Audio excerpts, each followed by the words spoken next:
You're listening to the VSL Aviation Podcast. I'm your host, Seth Lake. Thanks for listening and thanks for watching if you're joining us on YouTube. This is a live recorded podcast, or we have a video recorded podcast this time. So if you're just listening, it should be listenable. But if you want to see what we're talking about on screen, head over to the YouTube channel. With me here today, I've got Edward Hadley. Now, Edward is an attorney at AeroLegal Advocates in Tennessee. And he deals with a lot of cases where pilots maybe run afoul of the regulations. And today I wanted to bring him on to specifically talk about how commercial pilots can stay in the clear as far as legal charter and illegal charter goes, because it's a very complex subject. So I wanted to bring a subject matter expert on board to talk through some of this stuff. So I want to thank Edward for being here today. And why don't you introduce yourself real quick?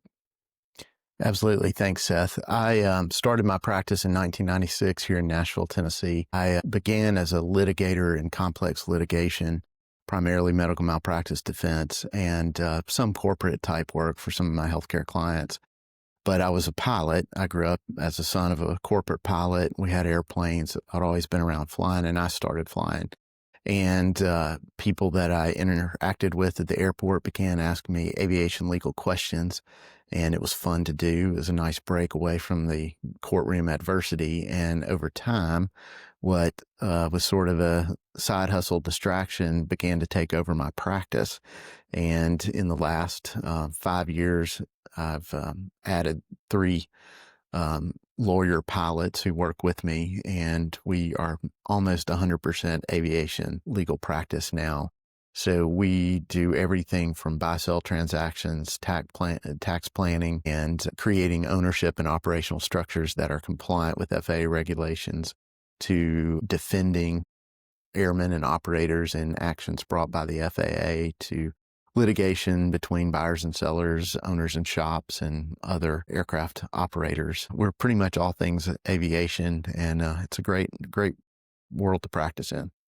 Yeah, well, I'm really excited to get to talk with you today. And to start things off, I want to focus on our commercial pilots, either existing commercial pilots or those that are studying to become one.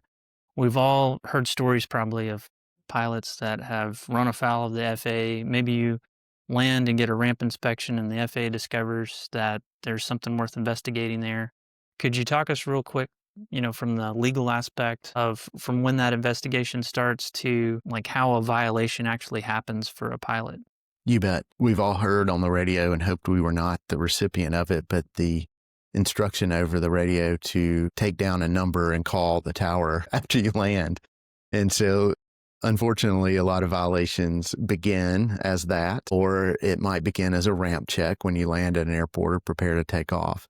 But there's usually some encounter with an FAA FSDO investigator that starts in one of those 2 methods, or an accident or an incident where somebody's on the scene. And there will first be an investigation, which is information gathering.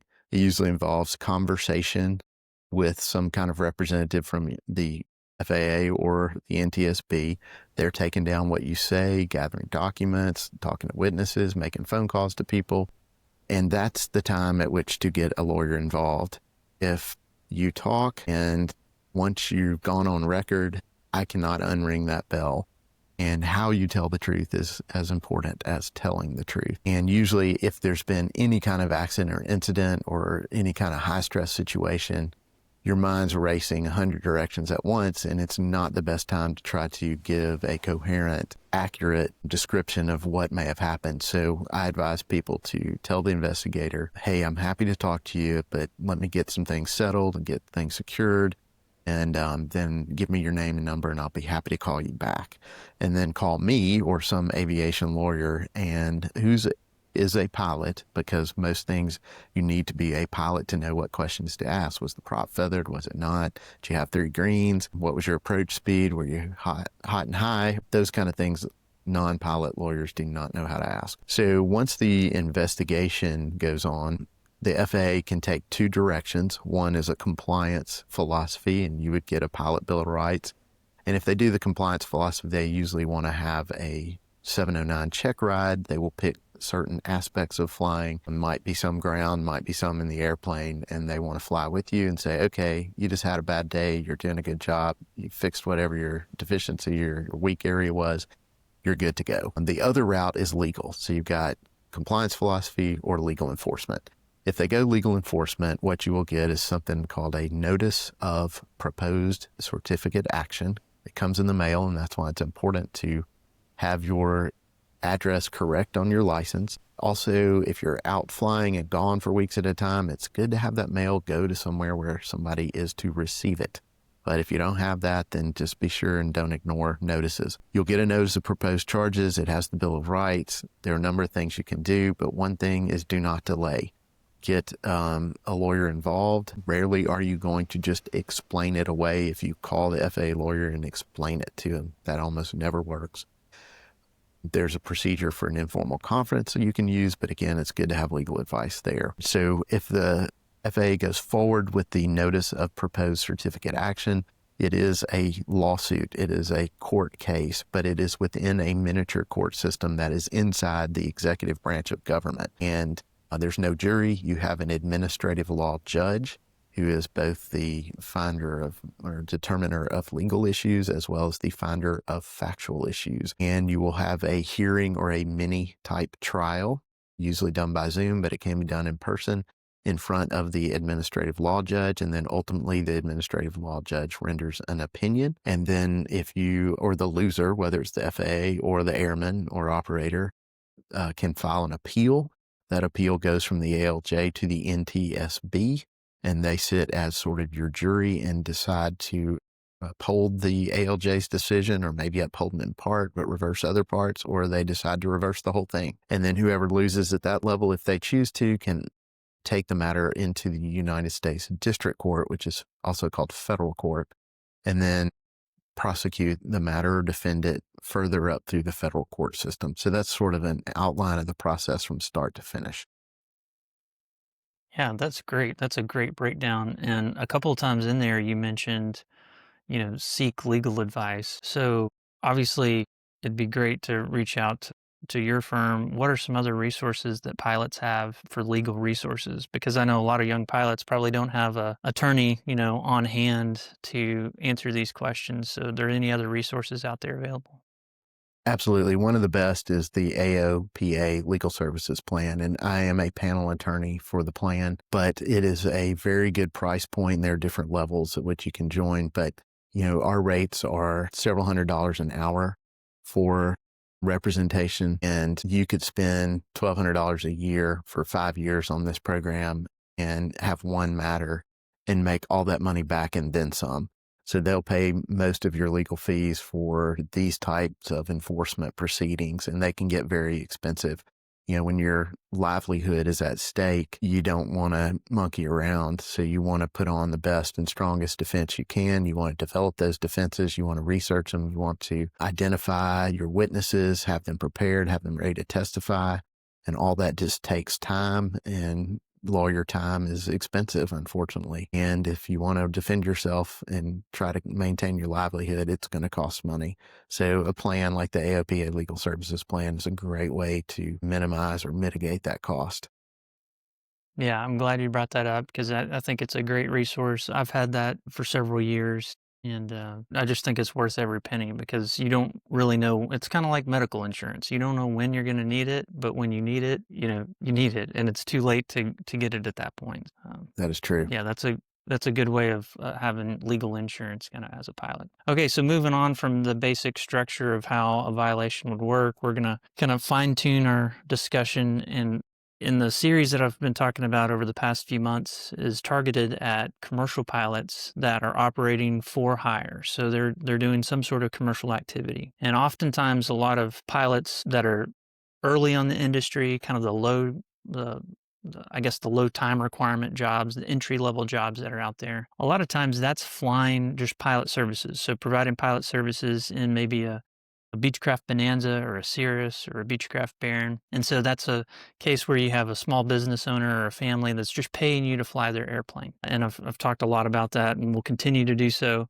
But that starts an interesting structure here of where we have somebody that's in operational control of an aircraft that's not the pilot in command. And that's a distinct separation from what we're used to kind of in the flight training environment, where not that we're not concerned with operational control at all. It's just operational control doesn't matter as much when you're doing training. It really starts to matter a lot, though, when you're flying people from A to B for some and compensation is happening. So you did a safety seminar here in Arkansas for our FAST team for the Wings program back in August. And that whole seminar was about a specific advisory circular that talks about operational control. So I'd like to hear your opinion on like why operational control is so important for a pilot to know kind of how to define that. Yeah, so operational control, it arises most commonly in a dry leasing situation, but it should always be something that you look at. You know, as pilots, we typically like a bright line rule. So if the assigned altitude is 10,000, it's 10,000, not 9, not 11. That's easy. Aviation regulations, not so much. And it seems like the more guidance that is out there, the harder it gets to figure out what is operational control. But nonetheless, there's some guidance out there. One is what you've got on the screen, which is the Advisory Circular 91-37B. That is the current AC, I believe, on truth in leasing. And then the operational control is defined, so you can look at the definition. The NBAA publishes some guidance on operational control. They have an entire handbook on operational control in various leasing type scenarios that is very useful. And you can find lawyers like me that write and publish and put things on the internet that will also give you some guidance on operational control. But the problem I see the mistakes I see people make is they tend to lock too much into one variable or another and think, well, okay, I've checked that variable off, I'm good. For example, in dry leasing, they will say, well, we've got a great dry lease signed here, we're good. And that is just the tip of the iceberg. If you don't have a good compliant written lease that has the 91.23 language in for a aircraft over 12,500 pounds, then you're definitely in violation. But just having that lease in place doesn't mean you're compliant, because there's a whole lot more. There are various operational control factors that the FAA will look at. And, you know, in litigating some of these cases with the FAA, one of the places to turn is there's Advisory Circular 120-116, and it has a Section 10 operational control recommendations. And, you know, it says at the outset, operational control means the exercise of authority over initiating, conducting, or not and, or terminating a flight. So, yeah, that's just, again, sort of the tip of the iceberg. And then you can continue to read that AC and find many more things there. In litigating these matters with the FAA, they will come at it from a lot of different directions. One is who makes the decision to assign the crew members, who pick the pilots, and that's usually someone who's in operational control. Who accepts the flight request? Where are we going? How long are we going to stay there? Where are we going after that? Who initiates, conducts, or terminates the flight? Any one of those things. Who employs the pilots? Do the pilots work only for this one person and only fly this aircraft? Or do they have a W-2 job here but do a bunch of independent contractor work? Are they completely independent contractors for different owners? Do they fly different airplanes? You know, a lot of that goes into it. Who maintains the aircraft? Where is it maintained? Who's calling the shots on whether to replace that tire or not replace it, or to make sure this inspection's done timely? Who makes sure, this is what the FAA's looked for, is who's making sure that the flight plan, the aircraft, and the crew comply or are compliant with FAA regulations? Who's got that responsibility? they decide who pays for the maintenance when the maintenance is done. They look at who determines the weather and the fuel requirements for the flight, the weight and balance, who pays for the fuel, who pays the landing fees, who pays for the hangar when it's at home, who pays for the hangar when the plane's on the road, who paid for the catering, who paid for the expenses of the crew. The FAA will look at all this. They'll look at, was there a holding out by anyone, the pilot, the owner, a third party, to say, hey, if you want to go fly, this plane's available. You can, sometimes they'll even say charter when they shouldn't be saying charter. And that, if the FAA can get that on record, then that really hurts you. But that's a long answer to a short question, but it illustrates the point that operational control has a lot of factors, a lot of variables, and any one of them can sink your ship. Yeah.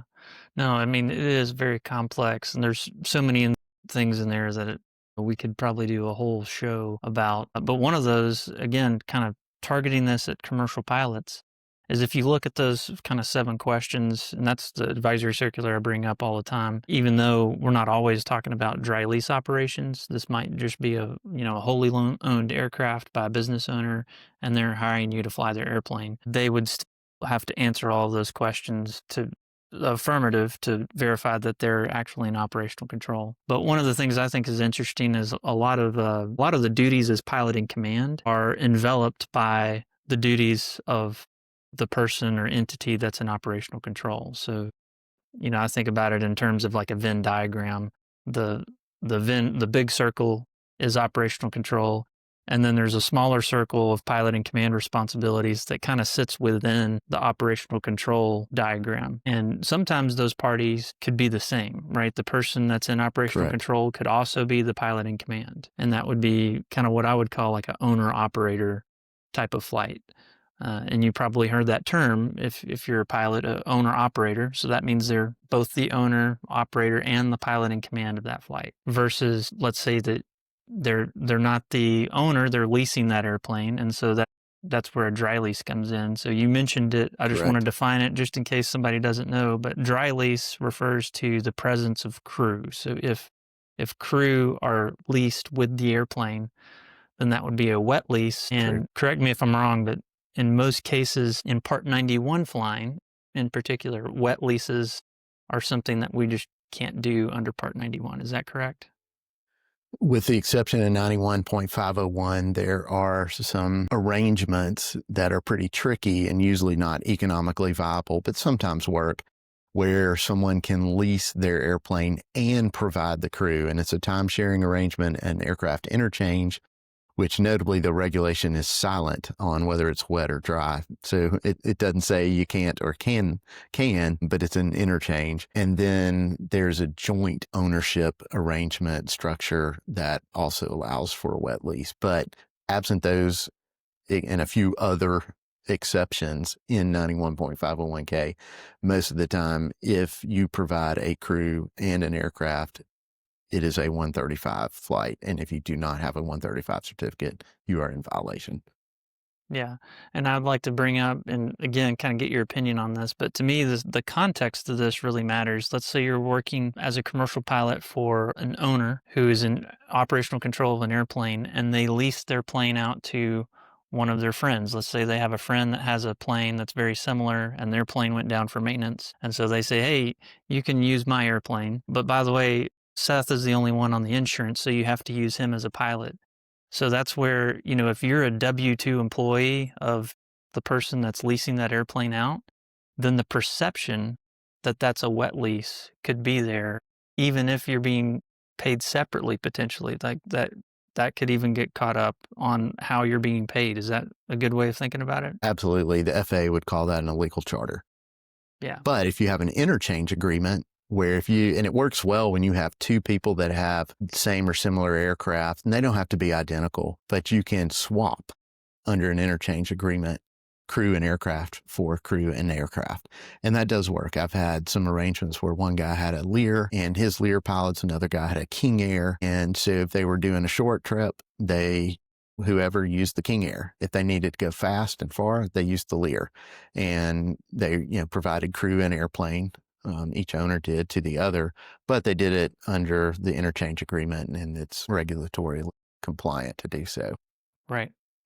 All right. Well, thanks for straightening that out. So that just brings up again, if you're a commercial pilot working for someone and these types of arrangements are happening, this is the type of language that you need to be at least familiar with and verify that the operator, the person or entity that's in operational control, has arranged for this. And based on my personal experience, I would say often the answer is probably no, unless they have a good aircraft manager that's familiar with these terms. And what I've found in the recent past is, especially with COVID, a lot of business owners, they didn't want to fly the airlines anymore, and they, depending on their business, maybe had an influx of cash where they could afford, a larger aircraft like maybe a small CJ or, an older Lear or something like that. They go out and purchase that. And hey, it's a great business expense and depreciation, and that's a whole other discussion to have. But I found a lot of people started operating aircraft and they're not familiar at all with the legal framework of the FAA. And it's not because they're negligent there. They have an attorney, they have an accountant, they think they're doing the right thing, but even a normal attorney that's not familiar with aviation law can advise you to do something that's probably not a good thing. Would you agree with that? The aviation aspect of... Yes, I'll frequently hear people tell me, we've been doing it this way for 20 years, or 10 guys at my airport do exactly the same thing. And, it's 100 wrongs don't make it right. 2 wrong operators don't make it right. The FAA does not necessarily go to every airport and investigate every arrangement. Years ago, we did an anecdotal sort of review to try to figure out what prompts the FAA to look at certain operating structures. And again, it's not scientific, but the gist of what we picked up was either an accident or an incident, obviously, which draws attention, or if there is a charter company in the area and somebody begins to do a lot of dry leasing, the charter company will usually notify the FAA that there's some illegal competition in the area. And then the FAA will go and discover a dry leasing arrangement that's not compliant. That's anecdotal, but that's been my observation. I mentioned a moment ago, you mentioned operational control in the Venn diagram, and I wanted to comment. I think it's a good way to think about it. Operational control can be much greater than the pilot, but I also use sort of an analogy of you might have a large company and you have a CEO who's ultimately responsible for the entire company. But under the CEO is a director of HR, and there are a lot of human resource regulations, federal and state, employment practices, hiring laws. The CEO may not know all those regulations. Now, he's ultimately responsible to make sure that that company is compliant, but the CEO hires an HR specialist who has that skill set, that knowledge of regulations, who's responsible for that under the CEO. Same thing for an operator. Ultimately, the aircraft owner may have operational control, but that owner may not have a working knowledge of FAA regulations. And so that owner hires or contracts a pilot. And that pilot is going to be the person responsible for regulatory compliance as an agent or employee of the owner who ultimately has operational control. Now, if something goes south or there's non-compliance or violation of the regulations, both are in trouble. So the owner and the pilot both. So right. Yes, there's overlap in operational control. Right. And I'm glad you circled back to that, because that was kind of the gist of my point of that Venn diagram, is that even though a lot of the responsibilities of the pilot in command are overlapped by the operational control, just because you're making the decision on how much fuel to carry or a no-go decision based on weather, or you're changing the itinerary based on weather or maintenance as the pilot in command, that doesn't mean you're exercising operational control, because you're doing it as the agent of the operator who's hired you, that you're working for. So that's kind of the operating as an agent, and that can get a little confusing, but I think once you understand the basic gist of it, it makes sense. One of the things that a lot of newer commercial pilots get confused with also, that I've done some episodes on, is the term holding out. And I've had numerous pilots think that even having a business card that says that you're a commercial pilot, or making a social media post saying that you're a commercial pilot, that would technically be a violation of holding out, because you're holding yourself out to the public as a commercial pilot. But holding out, and the illegal side of holding out of what the FAA has, is actually holding out that transportation package. So a pilot and a Correct. plane. So that's, just telling people that you're a pilot, that's not holding out. But offering a transportation package, that could be holding out. And if we were to do a flow chart or some sort of decision tree, for pilots trying to protect themselves and decide, am I compliant with this flight, a dry lease, a guest flight, or whatever, the starting point is exactly what you said. The simple starting point is this flight a transportation package for the ultimate beneficiary, the passenger, or the passengers, whoever arranged it for the passengers. And the transportation package is simply our plane and pilot coming from the same source for compensation or hire. That's a great starting point and a pretty easy question to answer. And if the answer to that is yes, then that flight is a 135 flight. Yeah, that's great. It's that simple. And again, the flow chart sounds simple, but you also have to think about that as the pilot, because knowing that baseline information, that a transportation package is what's illegal outside of an operator certificate, knowing that somebody doesn't necessarily have to be a pilot to hold out. I think that's a really good thing to think about as a pilot. So that means the person you're working for, if they're holding out, in other words, they're selling a ticket on their airplane that they own, that they hired you to fly, you could kind of unknowingly, as a pilot, if you're not asking enough questions, you could get wrapped up in a holding out operation without even really knowing about it, because you didn't ask the right questions. True. And it does happen. There are owners that want to dry lease. They'll say to their pilot, hey, spread the word around that the plane's available for lease. And, the pilot does that, mentions it. And then a friend of the pilot says, oh, that's great. I'll lease that airplane, but I want you to fly me. Well, that pilot's the owner's pilot.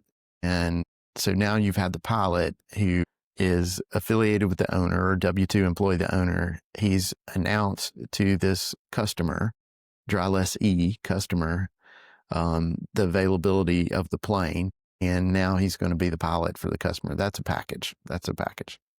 Yeah. All right. Well, I've got a couple of examples I'd like to talk about, and one of the things I want to pull up here on the screen is the Advisory Circular 61-142. And the reason I want to start here is this advisory circular is the sharing operating expenses. And it's really targeted at private pilots, but to me, it provides some of the best examples of holding out and compensation stuff. So in Section 8 here specifically, it talks about the compensation. And so again, you as a pilot, if you're receiving compensation to fly, that isn't a compensation for the transportation package necessarily, right? If you're a commercial pilot and you're just being compensated to fly, that's kind of a different category. Correct. The advisory circular here is talking about an owner-operator kind of setup here. But we'll bring it all together and how it applies to commercial operations here in a second. But here at the end of this, it says, furthermore, the pilot does not have to be the party receiving compensation. Compensation occurs even if a third party receives the benefit as a result of a flight. So that's kind of, again, showing that it doesn't have to be the pilot that's being compensated. It could be the operator or a completely different third party if they're receiving compensation. But one of the NTSB and orders... the common purpose point, just before you move on, the common purpose point is often overlooked too. And that should be considered when trying to determine, is this flight acceptable? Yeah, and then, we're kind of getting into the 113, the 61-113 Charlie, which is the private pilot privileges and limitations.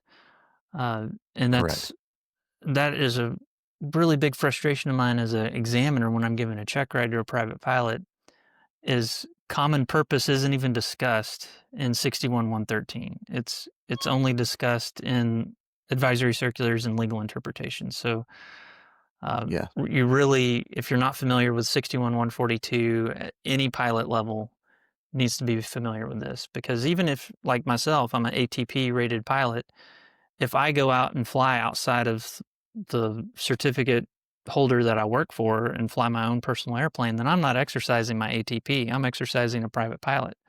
So even as an ATP rated pilot, I could be under the umbrella of this advisory circular and the common purpose rule and all that. So yeah, I'm glad you brought And that up. especially for newer pilots who all of us, when we're newer pilots, want to build time. We want a chance to sit in the right seat of an aircraft that we haven't been in before. And you have to be really careful because building time can even be compensation. Yeah. So that's a good thing to bring up here. And we're going to talk about a couple of the NTSB cases. And we started at the top of defining kind of that sequence of events for how a case like this could get to the NTSB level. So immediately we see the Blakely v. Murray is an NTSB order. So we know that there was an investigation that happened. It went to administrative law judge, and then Murray or whoever, the defendant, I guess, must have appealed it. And so that's how it's made its way to the NTSB. And in this case, and specifically, I like to bring it up because it relates to another case, but it just gives us a couple of opinions to look at. And these law opinions, I'll link them in the podcast. They're actually good to read through because it's a much more narrative style that discusses all the kind of the facts of the case. And it gives us kind of a peek behind the scenes of how the FAA interprets all this stuff. And there's a lot of good references. So if you've never read through one of these NTSB opinions as a commercial pilot, it's actually, I think it's quite interesting. So in this specific one, the reason I decided to bring it up in particular is, one, it's referenced in that advisory circular.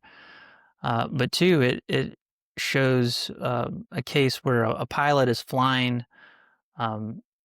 people that are customers of a friend of his, and he's basically flying them for free. But the administrative law judge claims that that's an act, he's going to get goodwill from that. So would you've had a little bit of time to review this opinion here. What's your take on this? Yeah, two things at the outset that I would comment. One, all of these cases are very fact intensive, and you can have two cases that seem similar but have different outcomes because the facts are different. So number one is fact intensive, and two is credibility. You can have two cases with almost similar facts, but in one case, a judge will find that the respondent, the airman, the operator, was just simply not believable, not credible, and the ALJ or the NTSB will rule against them. But you can have another outcome on almost the same facts where the ALJ says, I find the respondent, the airman, to be very credible, and I believe their explanation or what they told me their belief was, and so I'm going to find in their favor. So those are two things that always or almost always come up in these types of proceedings. For this particular opinion, Blakey, if you read the whole thing, and you know, as a lawyer, we go to school and they teach us how to read opinions. That's how you start out. You read the law, and we learn to dissect them into certain ways. And generally, you look at what are the facts, what's the rule, and what's the analysis. And so you would look at the facts here, the fact-intensive facts. What are the relevant and critical facts? Then you look at, well, what are the rules to be allegedly violated here? And then what's the analysis? How are the facts applied to that rule? And so as you go through, some of the key parts here are compensation for hire. This pilot in this case was not commercially rated, just a private pilot. And he basically testified that, hey, I just did this out of the goodness of my heart. I just wanted to fly these people around.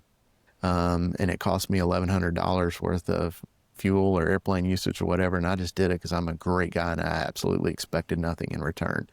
And what the ALJ said was, nope, I don't believe you.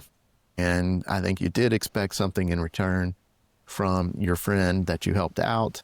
And we're going to call that goodwill. If we can't show that money changed hands or some other quid pro quo or some other barter happened, they fall back and say, well, you did it for some future expectation of benefit from this fella, and that's qualifies as compensation. You're only rated as private pilot, so you've violated the rule. And so credibility was a big determination in the case, and that sort of derived from the specific facts in that case. And I could probably change a few key facts in that analysis in that scenario and maybe get a different outcome where the ALJ thought the person was credible. In my own experience, I've had almost identical, very, very similar cases. And an ALJ just said, I simply don't believe your client, and I rule against them. And I've had other cases where the ALJ said, I believe your client's reason for doing what they did. I don't think they intended to give a false answer. I believe they genuinely believed the answer they gave for the reasons they explained, and I'll find that a violation didn't occur. So credibility can come down to a big factor in the ultimate outcome. Yeah. And here on this, I believe it's page 3 of the opinion, the administrative or whoever's writing this opinion says, nevertheless, compensation need not be direct nor in the form of money. So goodwill is a form of prohibited compensation. And so this got me thinking, because I've done commercial flying in the Part 91 side of things. So I've worked for a company and they own a business aircraft they use for business purposes. And we've taken business partners or maybe even people that they want to maybe do future business with. And we've flown to a different city and they've gone out to lunch and maybe looked at some of the business properties that they're talking about using. But basically, it's like it couldn't get more goodwill or future economic benefit than that. And so is that illegal potentially? Is there a carve out that allows business aircraft under certain aspects to be used for that goodwill or future economic benefit?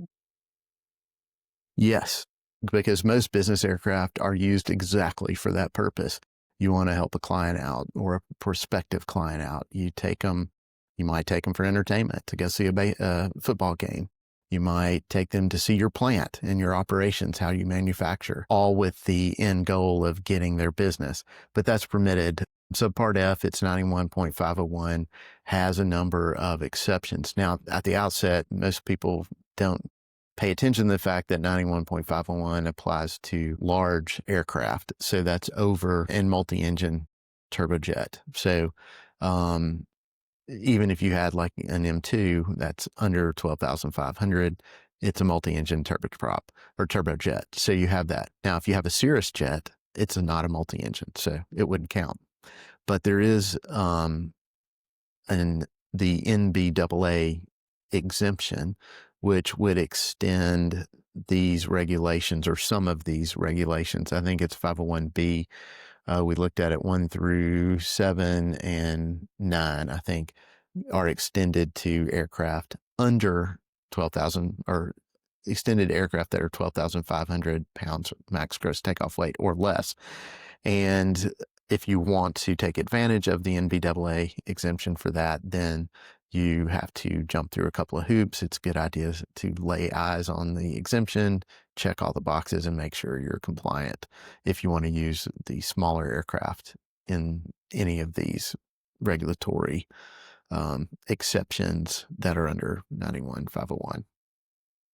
So, yeah, the NBAA exemption, this is going to act as like a public service announcement for any commercial pilots that are out there. And here's my concern, and I'd like to get your take on this, because I think your firm, you're primarily dealing with a lot of jet operators. Would that be correct? Actually, we got to cover all of it. We really do. I've got a lot of Cirrus operators, Cirrus jet operators, Okay. smaller jet operators that are less than 12,500, the M2, Pilatus, King Air operators. We're sort of all over the place. Yeah. Well, that's great then, because here's my concern is a lot of the entry-level jobs are for aircraft that don't require type ratings. And so I'm just going to list off a lot Okay. of kind of what I would consider entry-level business aircraft. So these are for businesses that maybe do, 5 million a year, 10 million a year. They're not like a real big business, but they're moderately sized. And maybe the business owner has enough, need to either have an expense or to get to different locations that they want kind of an entry-level business aircraft. And so they go out and they are typically going to purchase something like a single engine piston or maybe a twin engine piston like a Cessna 340.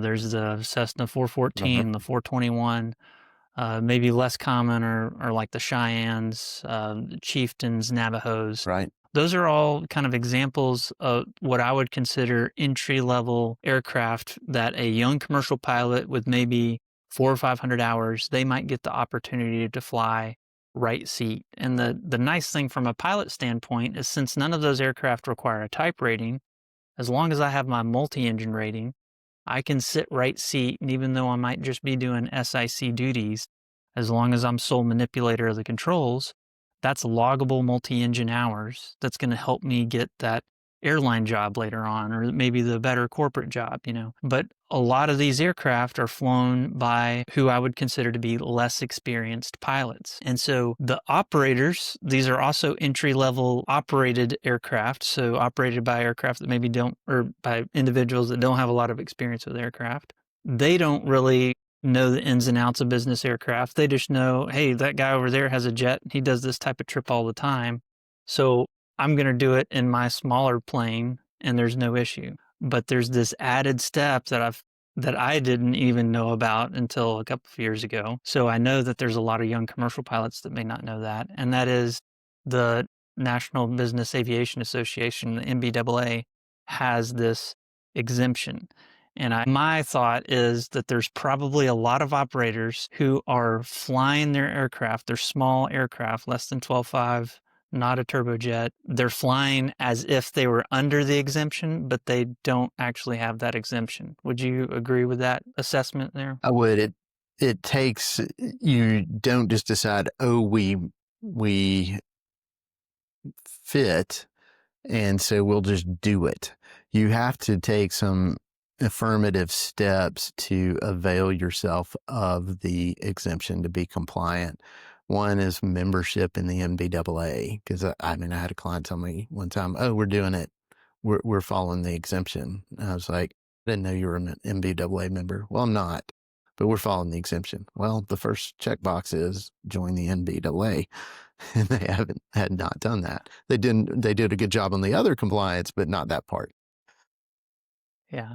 Now, if I'm a young commercial pilot and maybe I ask the individual I'm flying for if they're an NBAA member and if they have the NBAA exemption for their small aircraft, and they answer, no, that's just not worth the time, I'm not going to do it. That kind of puts you in a situation where if you agree to go on that flight, have you seen instances of something like that where, hey, if a ramp inspection happens or a complaint is filed, could you see that maybe going down an enforcement path there?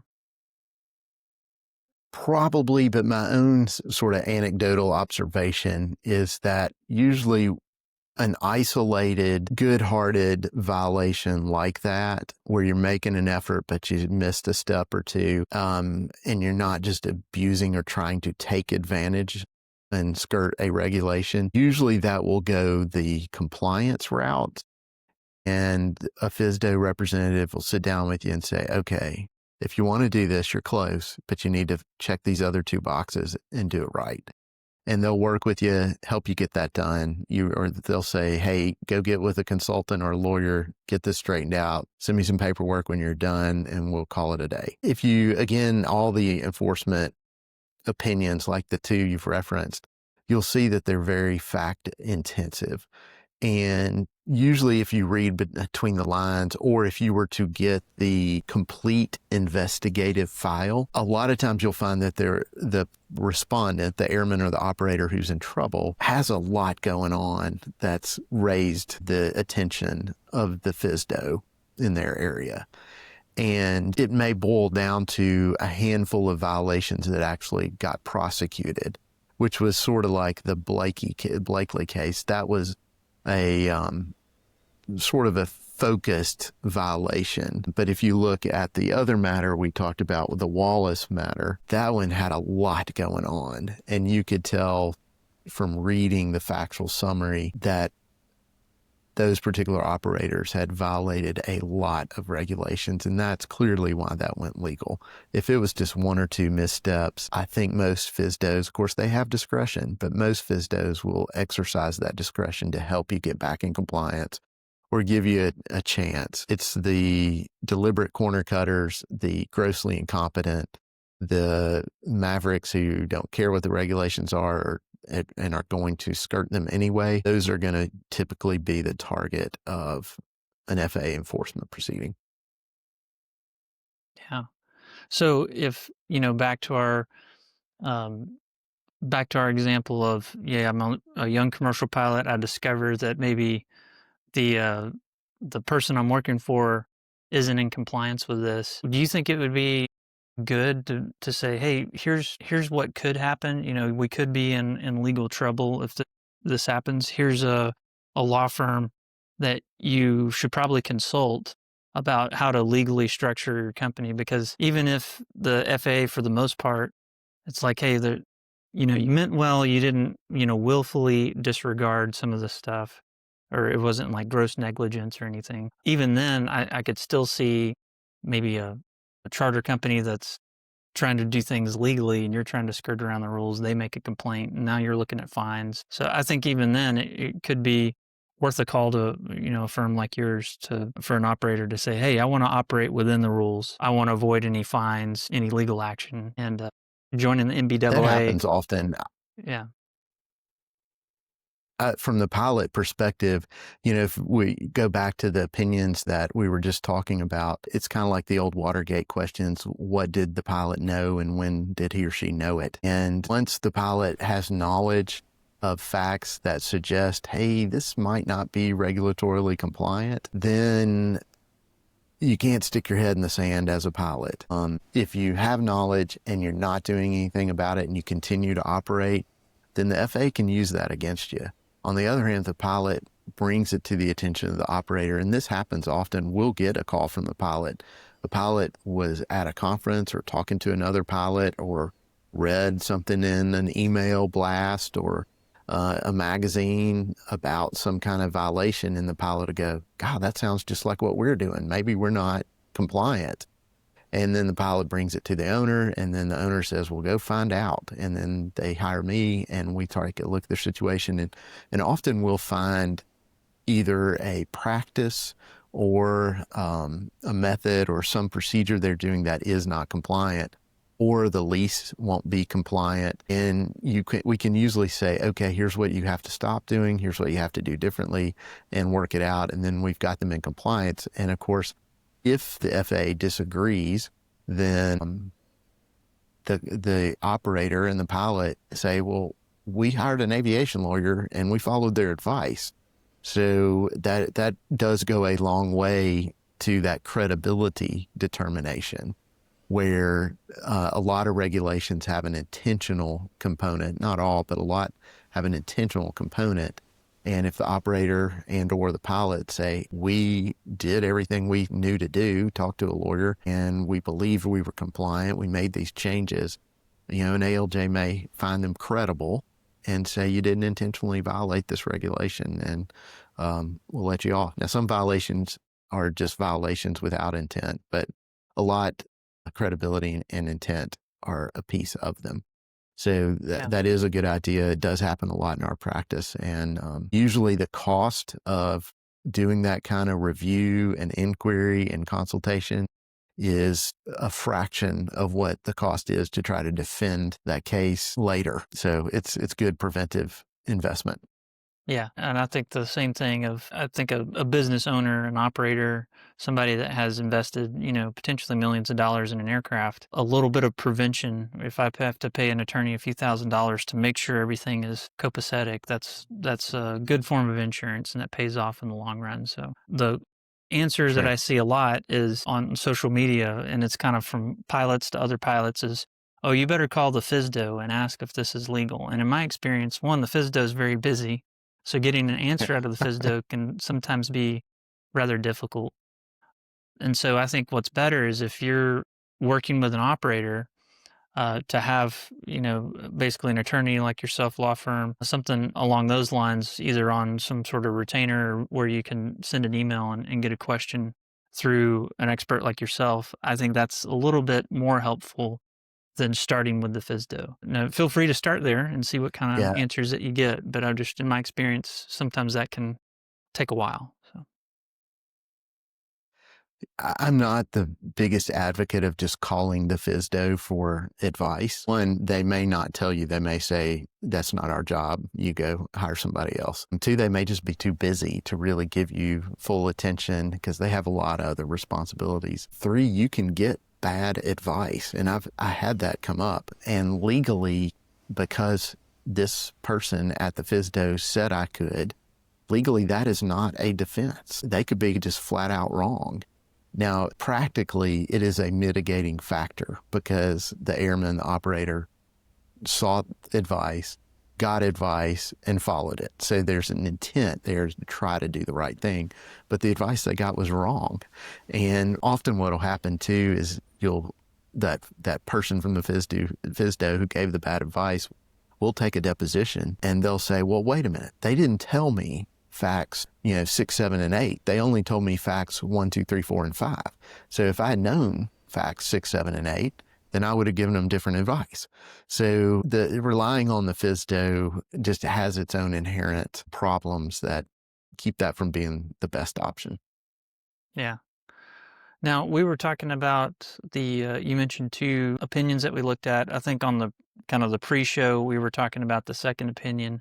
So I wanted to introduce that in here real quick because this one I found interesting because it involves actually a Part 135 certificate holder. And this is another kind of public service announcement I want to give those commercial pilots that are listening, is that just because you're working for a Part 135 certificate holder, so they've gone out and they've got the operation certificate, that still doesn't mean you don't have to ask questions. It's still well within the possibility, the realm of possibility that 135 operator could be doing something illegal. In this case, this opinion here was between a Babbitt v. Wallace, and it was the Global Air Charter of Kentucky.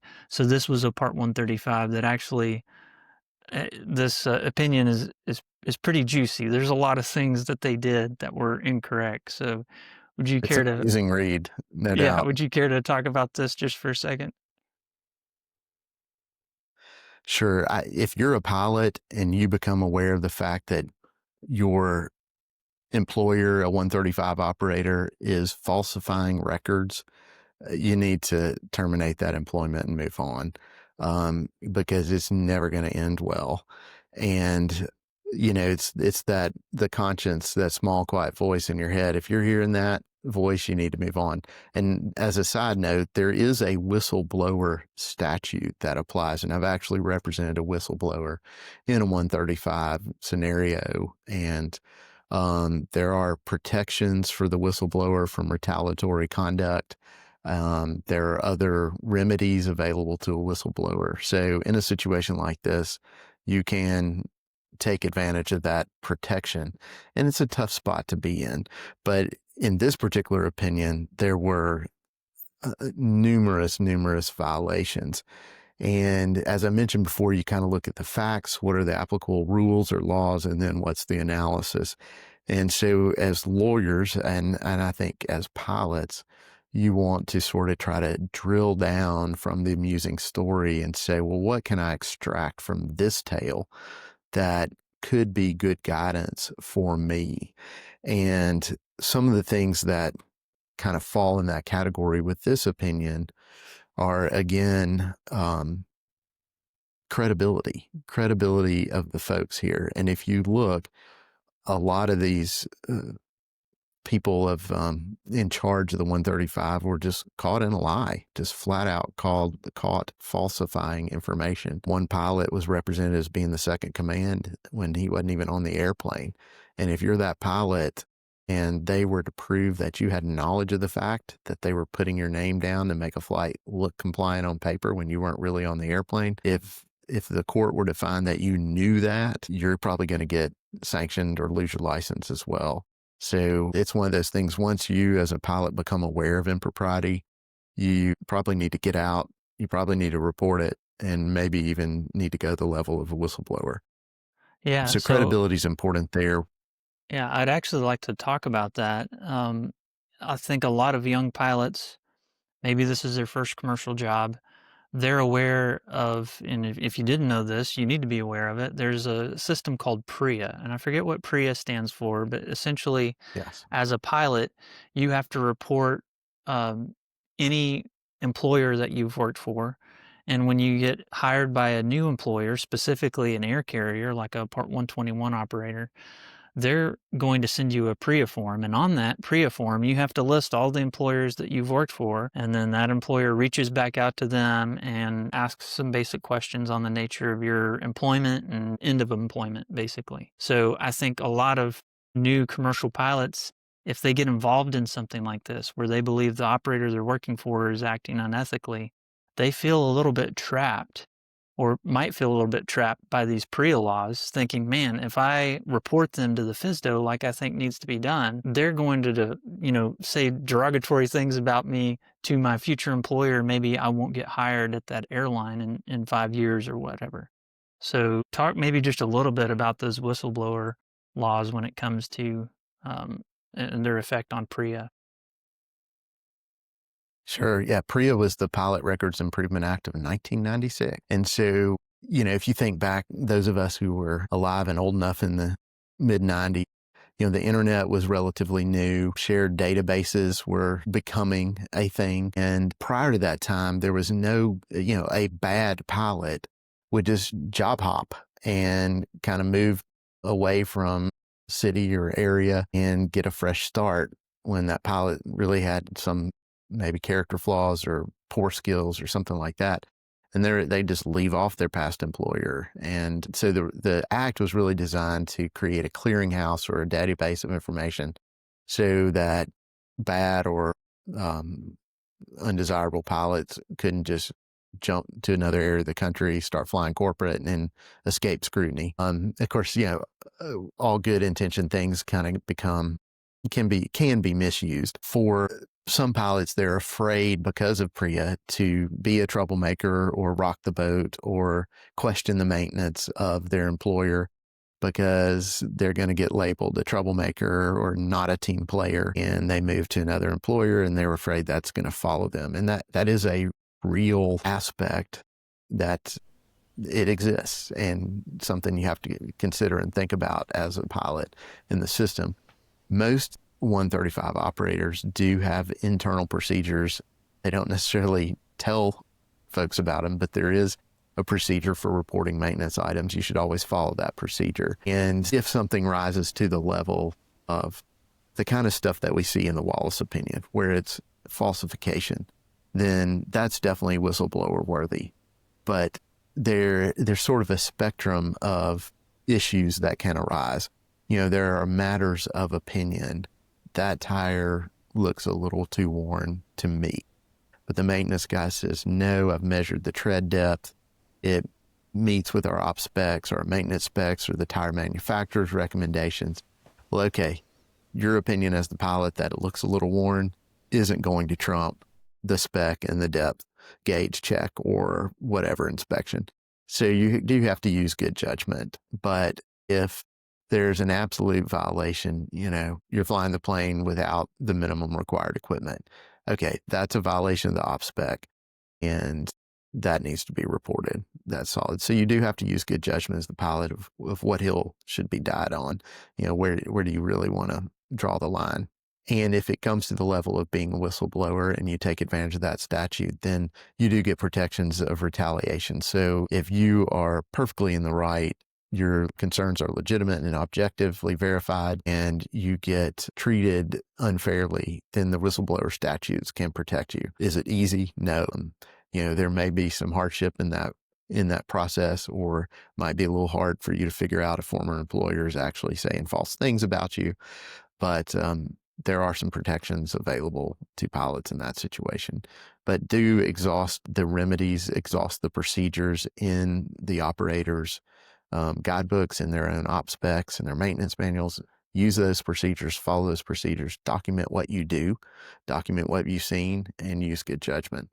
That's about the best thing you can do. And, when you're in that hiring phase, and because I do talk to folks that are usually new in their careers, they're anxious to get a job. They're anxious to fly. And, I've looked at contracts and employment contracts, and it's a good idea, though, to do your own research on the potential employer and try to find people that have worked for them. Try to search the internet for issues, search the FAA for issues. Some things are public, some things aren't.